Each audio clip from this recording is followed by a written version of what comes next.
I feel like a lion, I'm so strong. Bring me the legacy, I'm so... Je vais vous parler de ce que j'ai aimé dans le livre d'Anaïs.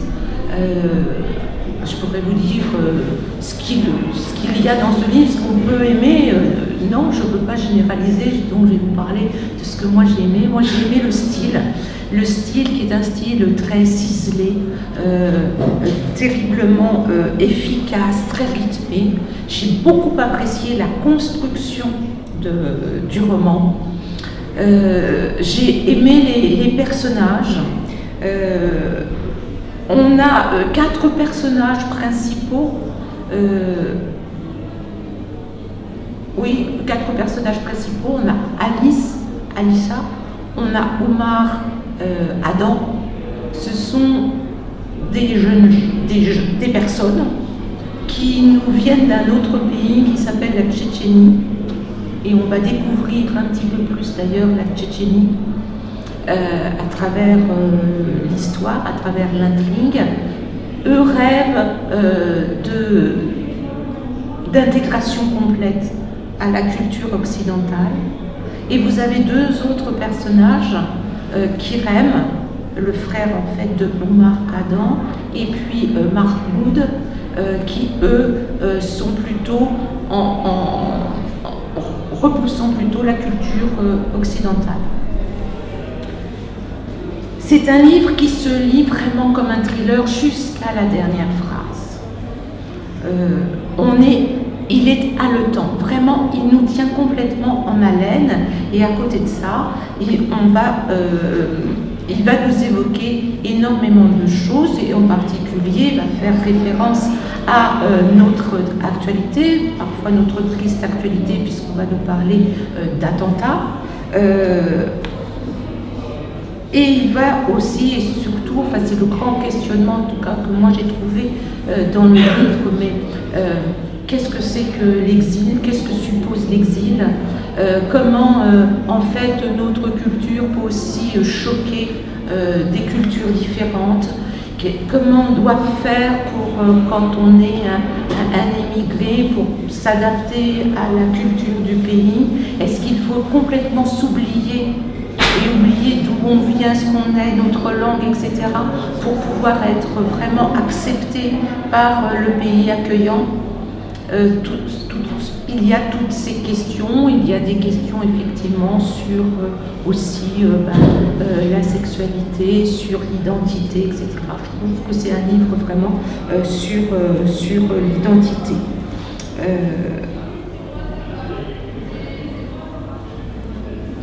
Le style, je vous en ai parlé, moi il m'a vraiment beaucoup intéressée. Donc je ne sais pas si on a le temps, si vous avez beaucoup de questions, j'aimerais vous lire un des passages qui m'a beaucoup frappée, c'est sur la guerre et la façon dont Anaïs nous parle de la guerre, je la trouve très frappante. Ça vous dit que je vous lise un petit morceau ? Oui. Et pourtant, le style que je vais vous lire, ça ne va pas être le style qu'on va retrouver à toutes les pages Masson-Faux, parce que ça va être un extrait d'un jeune garçon, d'un des élèves de l'un des personnages, qui va devoir écrire une rédaction que lui a demandé Alissa, et voilà ce qu'il va écrire. Alors qu'elle lui demande effectivement une rédaction. Pardon. Tu voudrais que je te raconte quoi ? Avec tes consignes pour enfants sages, racontez au passé un souvenir qui vous est cher. Je n'ai aucun souvenir que je ne voudrais effacer, et toi tu veux que je t'écrive en russe ? Mais je vais te le dire en tchétchène, puisqu'il n'y a que nous pour comprendre ce que nous avons vécu. Les gens, ils disent... Il a connu la guerre, c'est pour ça qu'il est étrange. Et j'ai envie de les frapper parce qu'ils ne savent pas de quoi ils parlent. Ils pensent que la guerre, c'est comme à la télévision, avec des immeubles fumés avec des immenses fumées dans le ciel, des gens qui pleurent et qui sortent, des enfants couverts de poussière blanche des décombres de leur immeuble.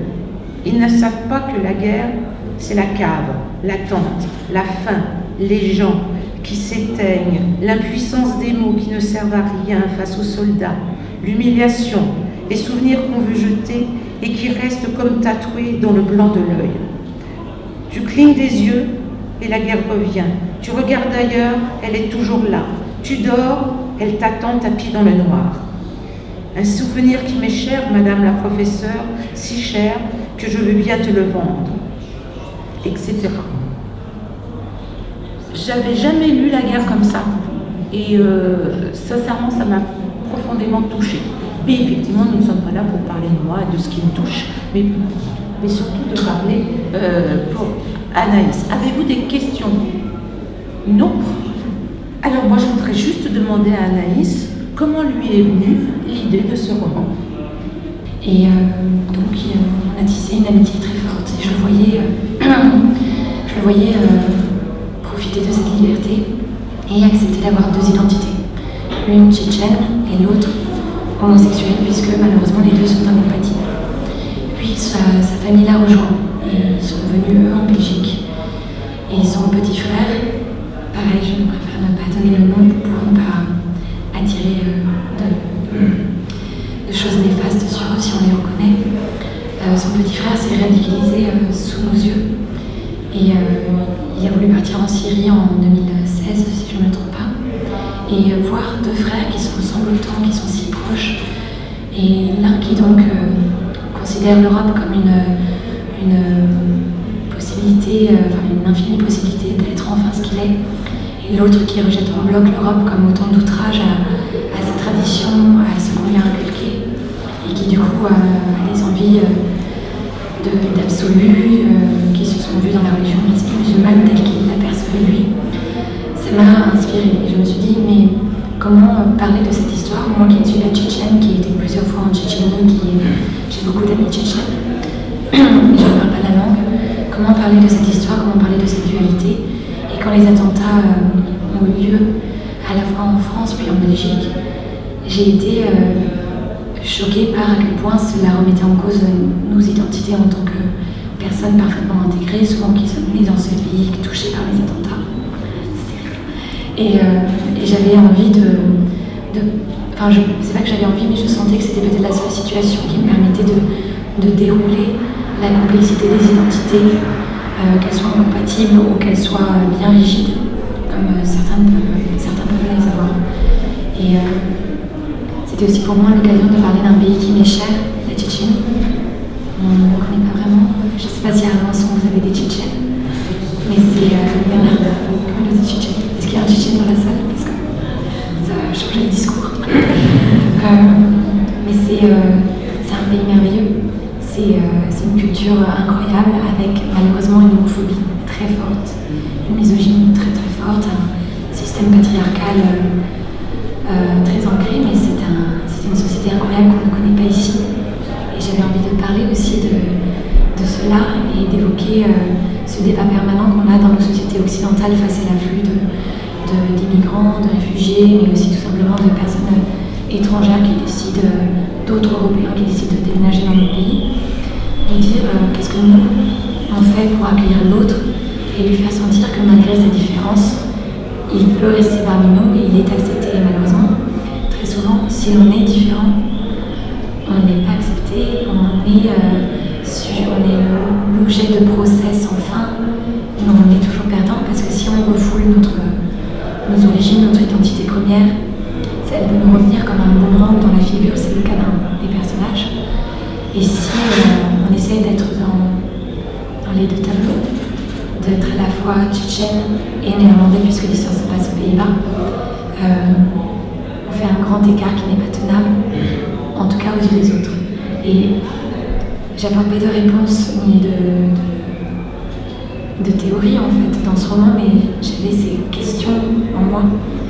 J'ai essayé de les dérouler, en quelque sorte, de les explorer à travers ce roman et d'amener d'autres personnes à se questionner avec moi sur ces questions, sur ces thèmes-là. Et c'est vrai qu'on perçoit bien les outils de gaz, les injonctions que peuvent percevoir tout migrant dans son pays d'accueil, où il est obligé, souvent, il peut se sentir obligé de se nier pour pouvoir en fait exister dans le pays d'accueil. Mais cette négation est certainement un puits de souffrance énorme pour les migrants. Donc c'est aussi, je trouvais, en dehors vraiment de l'histoire, hein, il y a vraiment une intrigue, il y a vraiment, comme je vous le disais, c'est vraiment un thriller hein, à lire, où on ne sait pas qui est qui. D'ailleurs, ça va être toujours la question, mais qui est qui on arrive à qui sommes-nous, nous aussi, dans notre relation à l'autre, comme le disait Anaïs, notre relation à la différence, etc. Et j'ai trouvé ce questionnement particulièrement intéressant. Anaïs l'a évoqué, mais c'est vrai qu'on trouve à travers aussi ce roman une certaine tendresse pour ce petit pays du Caucase que on méconnaît, enfin, que je méconnais, en tout cas complètement, qui est la Tchétchénie. Et c'est vrai que c'est surtout pas, et je voudrais pas faire de l'analyse un guide touristique, mais j'aimerais bien qu'elle m'en parle plus de la Tchétchénie. Je ne vais pas faire le guide touristique parce que je ne pense pas qu'il est encore souhaitable d'y aller. Pour l'instant, donc, la Tchétchénie, c'est une petite république dans le Caucase du Nord. Donc ça fait partie de la Russie. Donc la nationalité tchétchène n'existe plus, on dit russe. Il n'y a plus de passeport tchétchène. Ce n'est d'ailleurs plus maintenant un pays, mais une république autonome en Russie. Et c'est un pays qui s'est marqué par une guerre de près de 100 ans contre 3 tsars russes.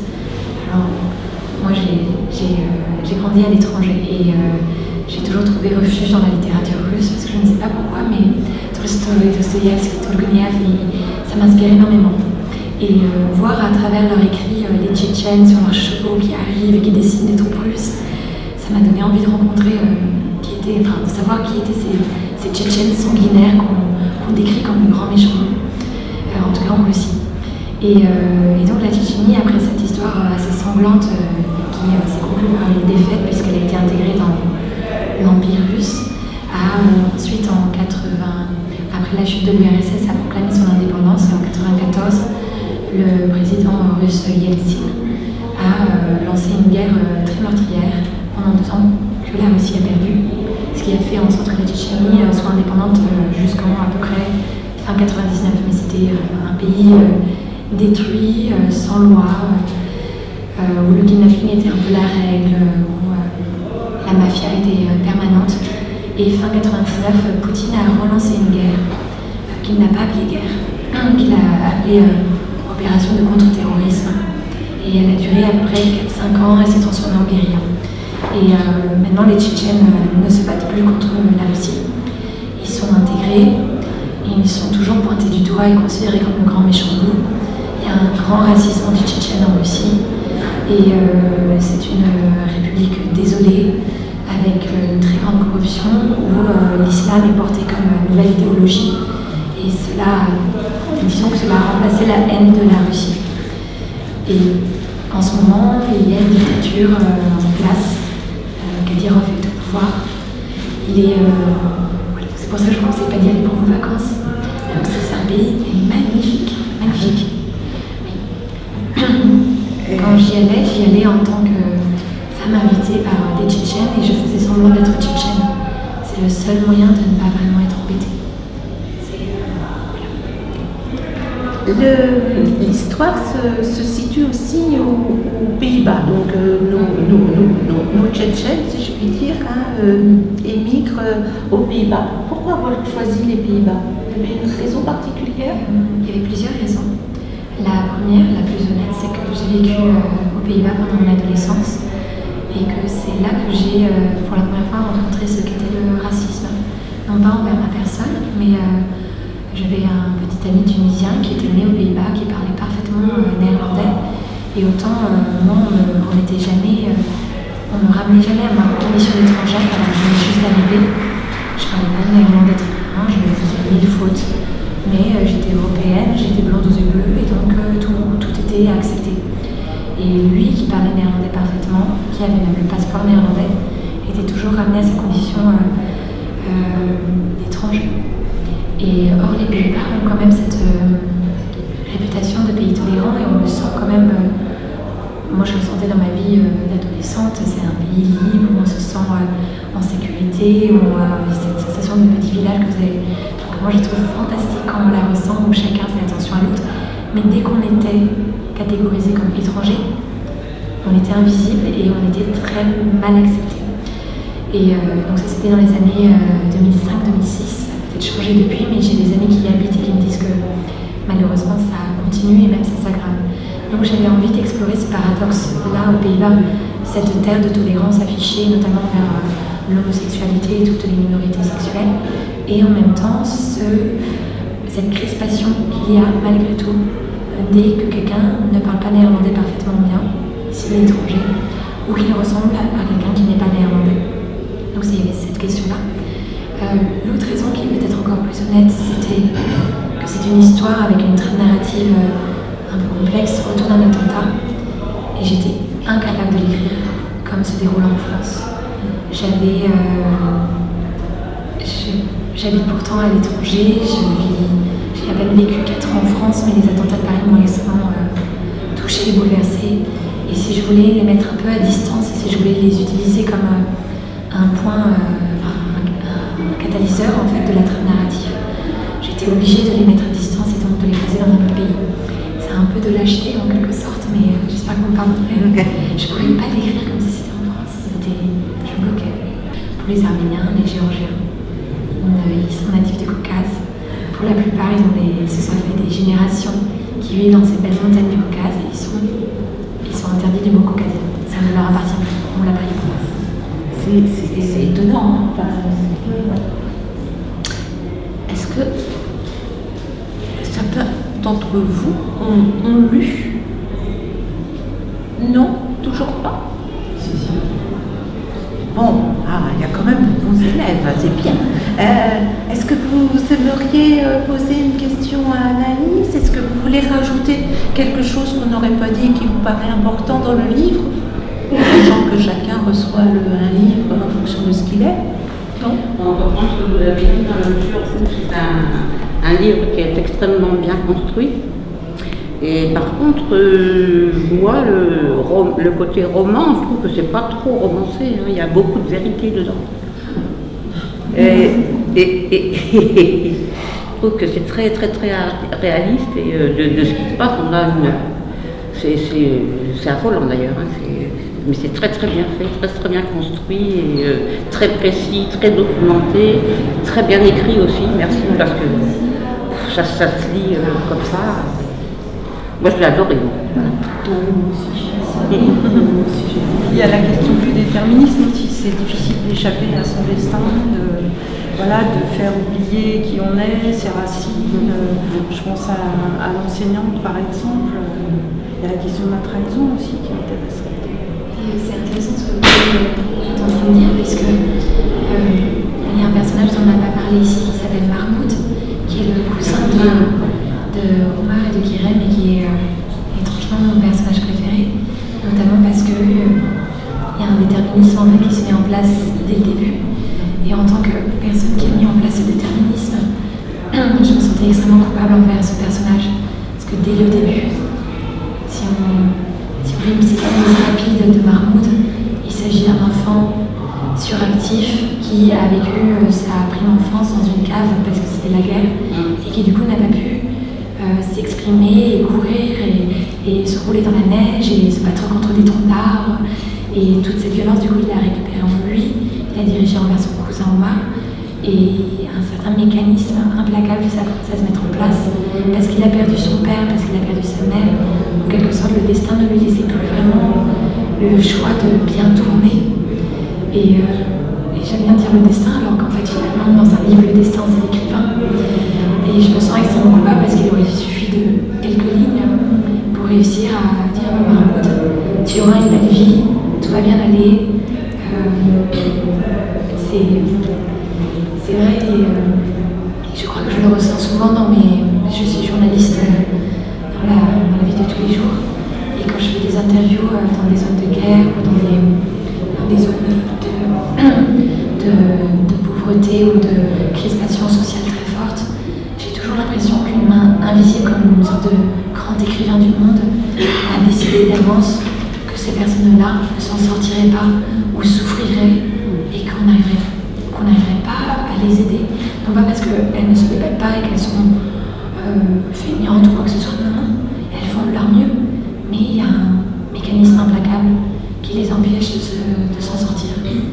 Et ça m'a toujours extrêmement marqué et en fait révoltée. Alors le titre, oui, Anaïs nous a pas parlé effectivement du titre, des hommes, pourquoi des hommes couleur de ciel? Je vous laisse le dire. Donc en Tchétchénie, l'homosexualité c'est un tabou, c'est indicible. Et parce que c'est indicible, il n'y a pas de parole en tchétchène pour dire homosexuel. Et en faisant mes recherches, j'ai appris que dans plusieurs langues où il y a une tradition homophobe, malheureusement, ça existe, que le mot homosexuel n'existe pas. Et la Tchétchénie étant entourée par la Russie, et ils ont incorporé les mots russes. Mais les mots russes qu'ils ont choisis sont des insultes. Donc au cas où il y a des russophones parmi vous, je ne vais pas les dire à haute voix. Et c'est des insultes extrêmement qui, au détriment de la dignité, d'emblée, on se sent sali quand on les dit et quand on les reçoit. Et donc, certaines personnes parmi les Tchétchènes, n'ont pas forcément toujours envie d'insulter. C'est très rare. Mais ça arrive qu'ils ont envie de dire quelque chose d'indicible sans insulter. Et un autre mot en russe qui est neutre, qui est un peu insultant, mais qui est quand même un peu moins insultant, parce que les Russes sont aussi un peu homophobes, c'est le mot bleu ciel. Quand on dit bleu ciel, qu'un garçon est bleu ciel, qu'une fille est bleu ciel, on dit qu'elle est homosexuelle. Et ça se dit galoboy. Et les Tchétchènes n'arrivent même pas à dire le mot galoboy, le mot bleu ciel pour décrire une personne.